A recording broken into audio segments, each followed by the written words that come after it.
today it was reported, and I've been a massive part of this, I think, but Brian Kelly and his future at LSU, there have been negotiations with high-level executives inside the building, along with the state's governor, and I'll say why in just a moment, that they are trying to negotiate a buyout of $53 million with him to move on as the head coach of the LSU Fighting Tigers.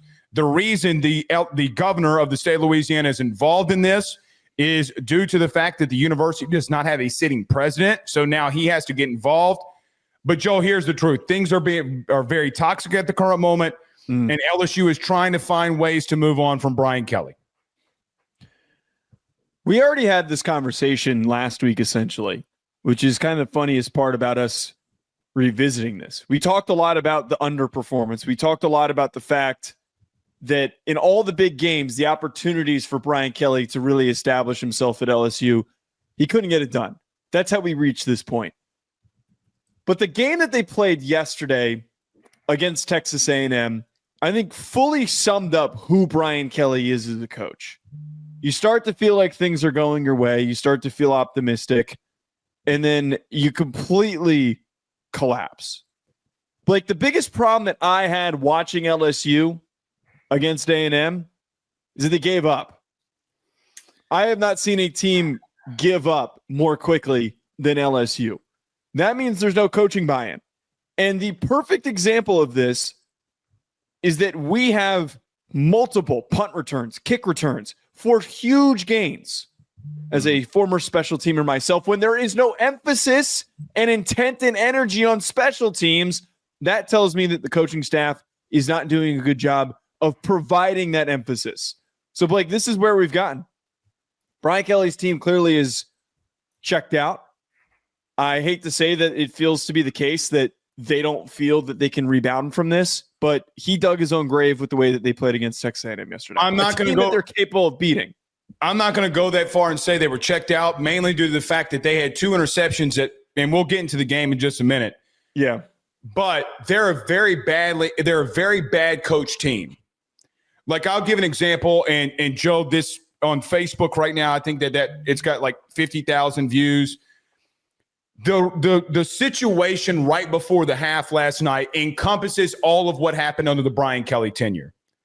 Joe, to be honest with you, you were tweeting this last night during the game. You have 2 5-star players that you're getting the football to. Trey'Dez Green and Harlem Berry. Then you go down because A&M is a really good team offensively, and every single time in the Brian Kelly tenure that you are met with adversity, you can't overcome it. You can't. Every single time. And you got into a situation where there are a lot of things that LSU fans, myself as a media member and fan, will take. Listen, no one's asking you to go undefeated. One thing you cannot do is let A&M come into Death Valley and take the damn stadium over. Last night will get him fired, ultimately. Yeah. I don't think that Brian Kelly, for what it's worth, did a completely bad job. And I think LSU fans will say he did a horrible job. He's a horrible coach. I'm not there. He can never overcome. He had Jane Daniels in 2023, couldn't overcome. I don't think that was fully on him because he had to rebuild the situation. But, Joe, you went to the podium, if you're Brian Kelly, and told the fan base and challenged them, hey, man, y'all aren't spending money in NIL. We can't get the players here. Within a week, everything that he asked for was in his lap. Then he came out on the podium the week after and said, we're keeping receipts and we'll see you in the national championship. Sounds good. We gave you the money. You better go get the players and develop. You had a 5th-year quarterback senior that was returning, along with an offensive coordinator that you chose, and you were wrong. You were wrong.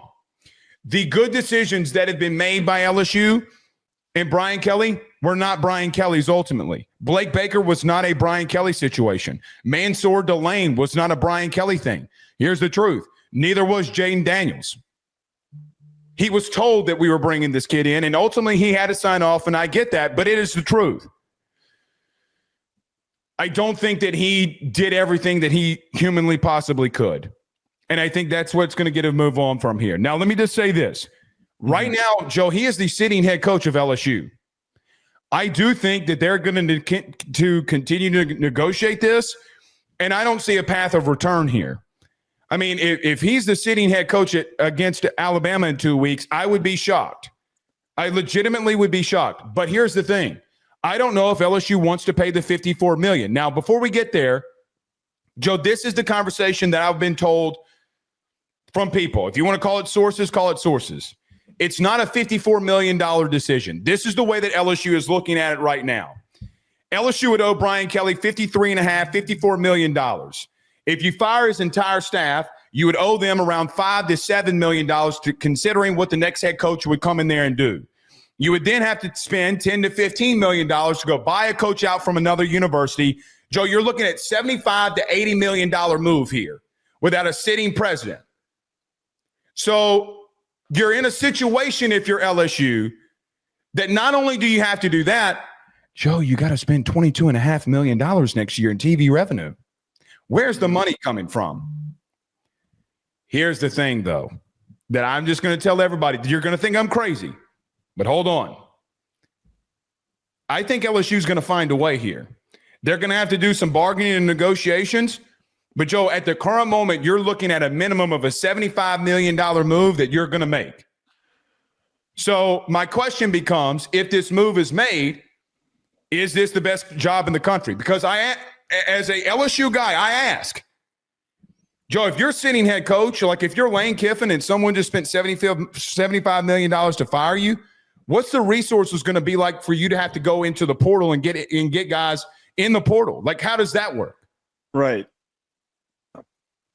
I think it's a good question, and one that I was ready to quickly answer with yes. I do think that it is on par with the Florida job because they both have the same relative, not equal, but relative amount of history and also recent success of winning national championships, having Heisman Trophy winning players, All-Americans, NFL draft picks. I think both of those jobs are very, very similar. I would argue that LSU is slightly above Florida because LSU has been a more currently surging football program than Florida. And in the past 20 years, LSU's been a top 3 program just in terms of success. That was why there was buy-in and belief that Brian Kelly steps in and he was going to be able to take advantage of all the resources that were handed to him. That is what makes, I think, this conversation a little bit complicated because now, and this plays into the timeline of do you decide to fire Brian Kelly, is you now have to compete and potentially enter a bidding war with Florida for a candidate. And one candidate that keeps getting brought up with both schools is Lane Kiffin. Mm-hmm. And if you really, really like Lane Kiffin and you want to wait and do that whole song and dance of waiting until the college football playoff has been played and he loses a game and he's knocked out, if you're willing to go through all that, are you then willing to bid with Florida, who might be willing to throw a crap load of money at this with all the buyout that you just talked about being on the hook? Florida doesn't have as much buyout money as you do. Mm-hmm. You know, they're not going to have to navigate all that nonsense.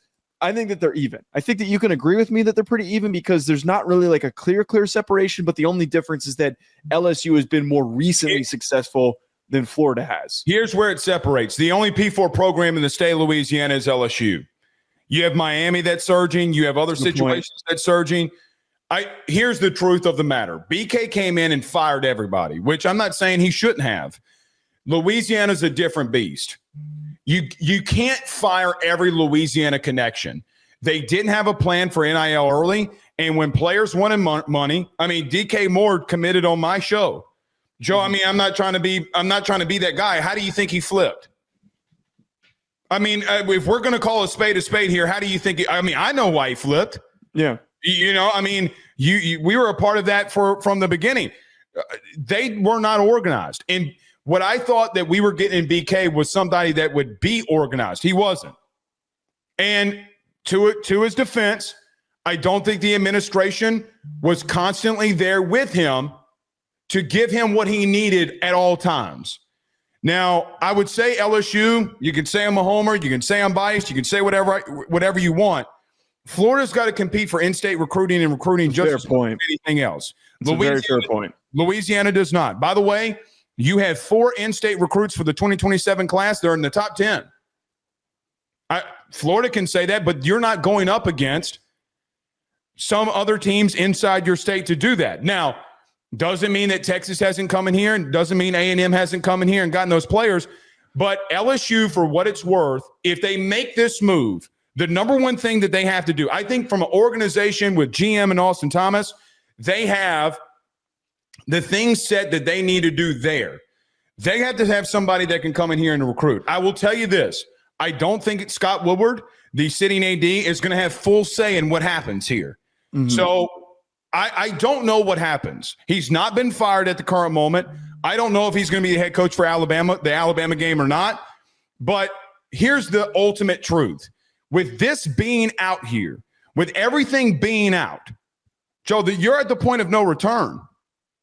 You're going to return now after you've been negotiating to fire him? Well, yeah. So that's the biggest part with all this that you and I have been talking throughout the day. I've been talking with other people throughout the day and listening into what others' perspectives on this were and what the general scuttlebutt is and where they are at this stage. It's publicly out there from multiple large sources that they're in the middle of a negotiation. You're right. But how are you supposed to tell them, all right, show up on Monday? You have to show up Monday. Depends on the program. Monday is not always like a practice day. LSU is giving off staff and players off Monday and Tuesday, and they report on Wednesday. And it's a bye week, so it kind of gives you a little bit of a cushion. But I think that to expect him, rather the way I should have framed it, is to expect him to show up to work the coming week and then to go coach the Alabama game. That makes absolutely no sense. You could put him on leave, but I don't know if that's a mechanism that's even usable in this situation. I think it's just going to end up being like Charlie Weiss was with Notre Dame. Now, the Charlie Weiss buyout, I think at the time was gigantic, but it was only something like $18 million. Yeah, this is completely different.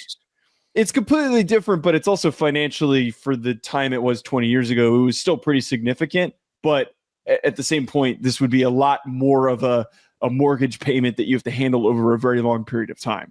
Here's what I'd say. I'm about to go a little nuclear here. You ready? All right. There were people in LSU who kept calling Bama a dumpster fire, and Bama was burning. Now look at us. Idiots. Can't do that. Now, the last thing I'd say on this, look, he's not fired. I don't know what you want me to tell you. Joe, probably tonight in more detail, if you're an LSU fan, want to know more gossip, I will go in more detail, and I'll be going live later more than likely. Need to get some more things tied down first. But from a national perspective of this is what I tell you.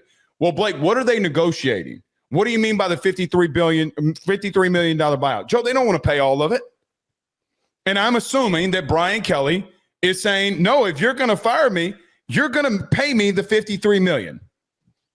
I would assume that LSU is trying to get that within half so that they can move on here.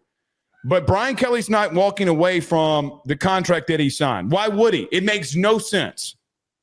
So no. I mean, he has every right to sit there and fight to get paid the full amount. So the negotiation's kind of like a moot point. Like, why are you trying and expecting that he's going to say, no, I will take a discount? No, but from what I understand, though, if he were to take another job, there's that whole I got to stop you right there. Why would he?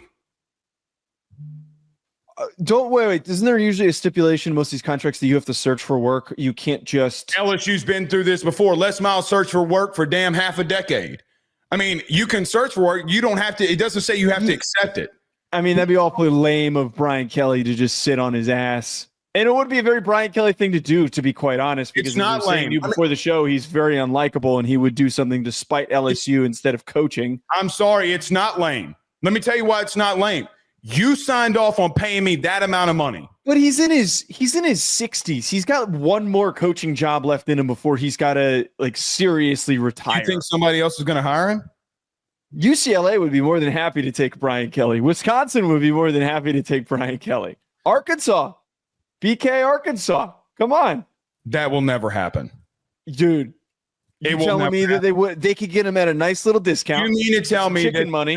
You mean to tell me that the school that hates LSU more than anybody, and we could care less about them, is going to give LSU an out by paying their head coach so that they don't have to pay him a buyout so that they could go get a Lane Kiffin or Dan Lanning or somebody of that nature to come in? Bullshit. I don't think that they think that deeply. I'm not calling them dumb. I'm just saying that, like, I don't think that they would think about it that deeply. I think they would more so just be happy that someone like that is available and cheap. If you're going to do that, go get James Franklin. I think the BK would be a lot cheaper than James Franklin. I think James Franklin historically has been a more successful coach. In all honesty, look, I'm not trying to defend BK here. That's just not true. It's just not true. Brian Kelly's gotten to multiple playoffs and a national championship. I mean, I'm just being honest. Hey, how about this? He's not in a conference, and because of COVID, Brian Kelly has the same amount of conference championship games in 1 year. I can't argue with that. I legitimately, one of the few times I can't argue with that. I was mostly just being a dick, but I know you're being. I mean, I'm not trying to defend him, but listen, you can't run out there saying Bama's burning and shit like that when we're losing. That was cataclysmic from the beginning, and that's why you got to be quiet about that kind of stuff. That was the problem that came from all of this, is that you can't you aren't one of these people, but there are members of the LSU media that were talking shit before results were ultimately produced. And Blake, I am just saying this before we move on.